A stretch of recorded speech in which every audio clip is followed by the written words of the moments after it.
Hi, pharmacology friends. Today I want to talk to you about a class of medications used to treat depressive and anxiety-related disorders called the SSRIs, or Selective Serotonin Reuptake Inhibitors. These are one of the first-line choices for both depression and anxiety. In saying that these are first-line choices doesn't mean that they always have the best outcomes. As compared to other things that are available, absolutely they are going to show outcomes over placebo. About 30% of patients experience some sort of mood enhancement on an SSRI. When we are thinking about treating depression and anxiety, even though there are multiple theories that exist as to why those things occur, all of the pharmacologic treatments rely upon what we call the biologic amine theory. And what the biologic amine theory states is that low levels of biologic amines like dopamine, epinephrine, norepinephrine, which are catecholamines, and serotonin, which is an indolamine, low levels of them are associated with low levels of mood. So all of these types of treatments pharmacologically targeting depressive behaviors are looking to increase levels of biologic amines. The SSRIs specifically are going to increase levels of serotonin. And let's talk about how. All right, what we see here is an illustration of two neurons and a space between them that we are now closing in on and looking at underneath a microscope. That space between the two neurons is called a synapse. So we refer to this neuron as a presynaptic neuron and this one as a postsynaptic neuron, and they're going to talk to each other. And in this case, the presynaptic neuron, if things are going well, if it has an action potential, that means that this presynaptic cell will release serotonin here in blue. It will release it here into this watery space between the two neurons called the synaptic cleft. So an action potential triggers the docking of vesicles with serotonin and the fusing of those vesicles to the membrane so that through exocytosis we get serotonin out into the synapse. So remember that these medications are trying to increase the levels of serotonin. So let's talk about what serotonin would normally do when it's released into a synapse. So one thing it can do is bind to a receptor. Those receptors can be postsynaptic, like this one in the picture. They can be serotonin receptors. Usually there's an odd number on them if they're postsynaptic. So in this case, if enough serotonin binds to these postsynaptic receptors, it'll drive this second neuron to have an action potential. It will release neurotransmitter, and a signal is facilitated. It goes on. And remember, serotonin in the brain is important for things like mood, appetite, sleeping behavior. So if we increase serotonin signaling, we're going to address those types of behaviors. So serotonin binding to a postsynaptic receptor would start that cascade. The other types of receptors it can bind to are called autoreceptors, and auto means self. Autoreceptors are inhibitory type receptors. When we have so much serotonin in the synapse that we don't need anymore, when some hits the autoreceptor turns off more serotonin release. So that's an inhibitory type of receptor, and that would only be affected if there's a ton of serotonin. So that's important for a second. All right. The other thing that it can do besides being broken down or binding to a receptor is just diffuse away, because this is a watery space in our body, so serotonin can just go away. It can also be broken down by an extracellular enzyme called COMT. So CO-methyltransferase is an enzyme that is out in the extracellular fluid, and that can break down serotonin into its component parts. The other thing that serotonin can do, which is very important for this lecture, is be sucked right back up from the synapse back into that presynaptic cell. So just like me, and maybe like you, Cells in your body don't need or don't want to do extra things if they don't have to. So your body has to make serotonin. Make it from scratch, from like these tryptophan residues. And if it's already releasing serotonin out into the synapse and that serotonin is not broken down, it's perfectly good serotonin. Why should we waste it? So the channel here is called a reuptake channel. And what that does is shuttle serotonin that's out in the synapse right back into the presynaptic cell so that that serotonin can be repackaged and then released right over again. It's like regifting. If you receive something in a package and you're like, oh, great, a pot holder. I love it. It's the best. But you're lying and instead you just wrap it back up and give it to somebody else. That is the same process that we see in reuptake. So when we have serotonin being brought back into the cell, it can be re-released. The other thing that can happen inside of the cell, just briefly, is that if there's too much serotonin in here or excess serotonin that doesn't fit into any available vesicles, it can be broken down by a class of enzymes called the monoamine oxidases.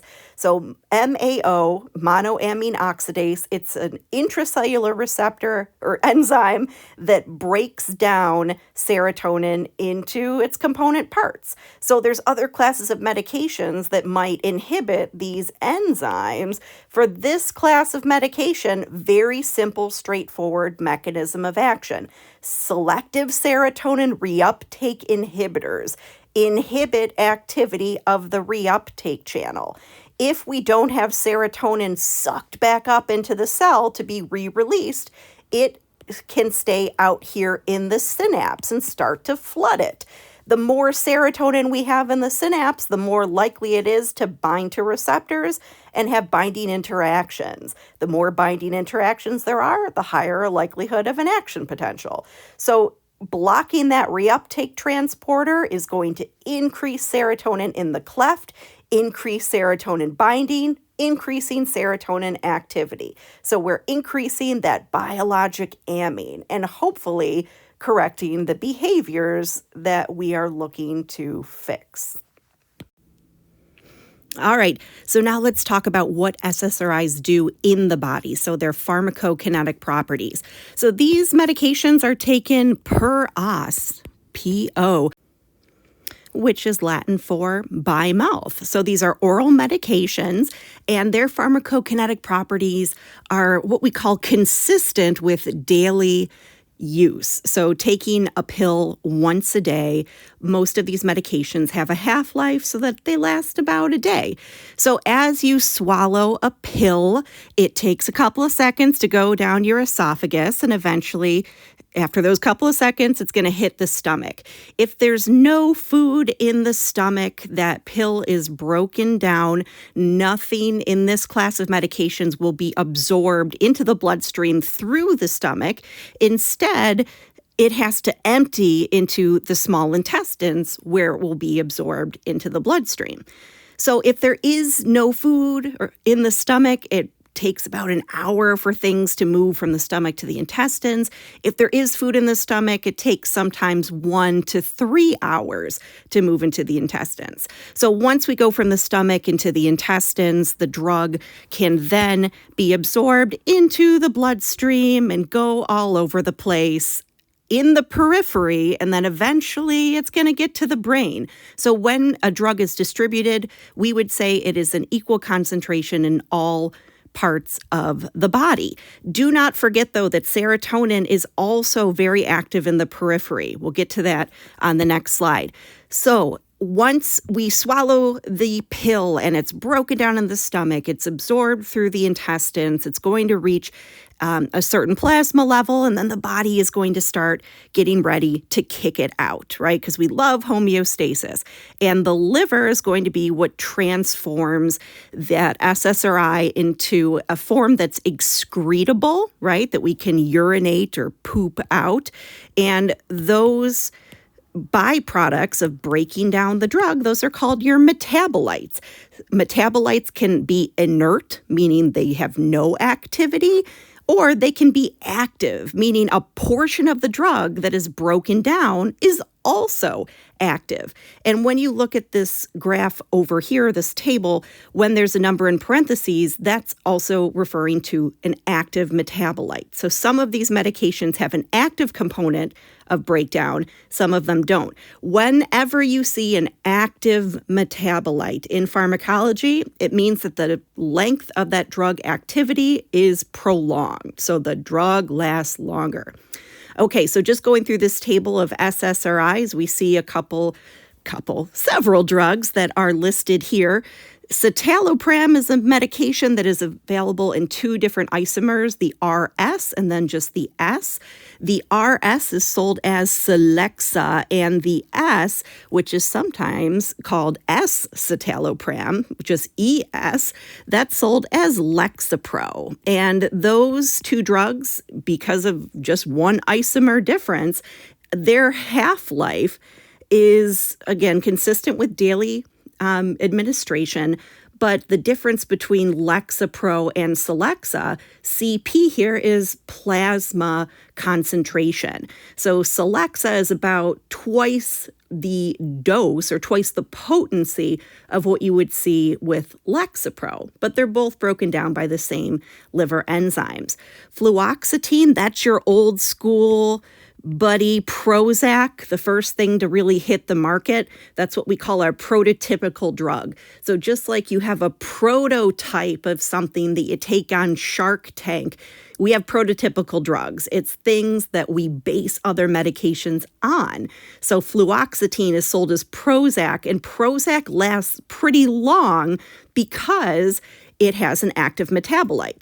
So the T-half, its half-life is about 53 hours for its elimination. But because part of that breakdown product is active, it can last about a week. It's got a pretty high level of plasma concentration, and it's broken down by some so our 2D6 enzymes, which are going to really determine drug interaction. So if you have a patient that is on something that also uses one of these enzymes, you'll find that the dose of that other medication is going to get really high in the plasma. So you have to be careful about that. Fluvoxamine was sold as Luvox for a while, which isn't sold in the US anymore, but you can still find the generic. And fluvoxamine has an indication for obsessive compulsive disorder. Paroxetine, that's your Paxil, and your sertraline, that's your Zoloft. So all of these medications, again, they have half-lives that are going to have or support daily use, so 1 pill per day, except for your Zoloft and Prozac. They have active metabolites. They'll have prolonged activity. Your Prozac also, it has the highest plasma concentration out of anything. So if you're looking for something a little bit weaker, we have medications available for that. And something longer acting, we have things available for that too.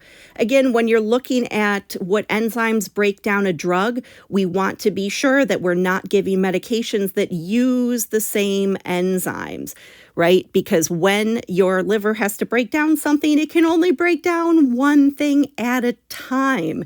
That's why you'll see things like grapefruit juice contraindicated with certain medications. The same enzyme that breaks down grapefruit needs to break down that drug, and we only have enough to do one thing at a time. The last thing I want to get to is the side effects of SSRIs. So SSRIs are, generally, I would say, not me, they say, who are they? Who knows? They are generally well tolerated. The statistics for how well they work in relieving depression aren't awesome. It's about 30% of patients, so 3 out of 10 patients report a significant improvement in their mood. But they're a good first starting point. They're relatively safe. If we look at all those medications we just mentioned, except for venlafaxine, which is its own kind of class of medication we'll talk about in another talk called an SNRI, which is going to affect mainly norepinephrine, we will see these medications, so our SSRIs, what the typical dose is, what the amine class is that it's affecting. And as I mentioned previously, serotonin, your 5-hydroxytryptophan, serotonin's really important in the periphery. And if you know the physiology affected by serotonin, you will know the side effects. So serotonin in the brain, it's important for mood, for sleep, and for eating behaviors. So we can see that if we increase serotonin, we can affect mood, and we can also affect appetite and sleep and activity levels. And you'll see that with some patients, those things will increase. With others, they will decrease. That's serotonin in the brain. So it has those behavioral effects. In the periphery, serotonin is important for, well, kind of peripheral and central. It's important for pain. Like you might have seen that commercial for a depression medication that's like, depression hurts. And there's a woman like rubbing her trapezius muscle. What that is referring to is when serotonin is released, it activates your endogenous opioid system so that you get the release of things like endorphins and dynorphin and enkephalin, all of our, in-house made opioids. So when serotonin is low, you don't have good engagement of that. So increasing serotonin decreases pain. Fun fact, another thing that increases serotonin and activates this opioid pathway is deep tissue massage. So that's one of the reasons you feel so good and kind of noodly and loopy afterwards. The deep pressure signals serotonin release, and then that activates our anti-pain or our analgesic pathway. So we have, and I say that's kind of central and peripheral in that our pain centers that are activated are in the brain, but our nerves that sense that pain, they're out in the periphery. They're not in the central nervous system. Central nervous system is brain, spinal cord. All right, what else does serotonin do in the body? It is a vasodilator. It is extremely important in dilating vessels to increase blood flow to an area of the body. So when an area of the body is really active, it needs more blood flow. That's why when you exercise, more blood goes to your muscles. So serotonin does that really strongly in the GI tract. So we will see that GI effects, even though with most oral medications, GI effects are the number one thing because you're taking them by mouth and that's your GI tract. It's going to mess things up a little bit. You'll see very pronounced or prominent GI effects with this. These numbers 0 through 3 are just a scale. 0 being, none at all, and 3 being, very bad, as reported by patients. So GI effects of all of these SSRIs are pretty much the worst things that people complain about. The other thing that is important with vasodilation is sexual activity. Sexual effects are the other thing that are definitely at the top of the list of things people don't want to talk about, but are very important. If we're affecting vasodilation, we're also going to affect the erectile response in both the clitoris and the penile spongy tissues. So that's going to affect orgasm and excitation. There are actually spinal receptors that are inhibitory called 5-HT2 receptors that are important for ejaculation, erection, and general orgasm activity. And excess serotonin activity at an inhibitory receptor, that's going to turn off activity. So direct activity also of those nerves affects sexual activity too. But otherwise, we don't see major cardiac effects like we see with other medications. Sexual effects also, it seems that they're worse with Paxil, and believe it or not, they're treated the same way in men and women. We can reverse or at least improve some of those side effects with administration of sildenafil, which is Viagra. One thing that isn't on here that is important to take note of is a black box warning regarding suicidal behavior. Black box warning means that it's printed on the label, it's important to keep in mind, and we weigh the pros and cons with regards to giving that medication. Specifically, the use of antidepressants has been associated with an increased ideation of suicide and attempts or completed attempts, specifically in adolescents. So when considering these medications for adolescents, keep that in mind. When you look at the data, lots of those or a portion of those fall in that 3-week window where the drug is not active yet. So having good patient outreach and communication is really important with these medications. So those are your SSRIs. We block the reuptake of serotonin. Serotonin in the body is affecting gastric activity, sexual activity, and centrally it's affecting appetite, sleep, and mood. And this is our first line class of medications used to treat depression and anxiety. And I hope you learned something today, and stay smart, my friends.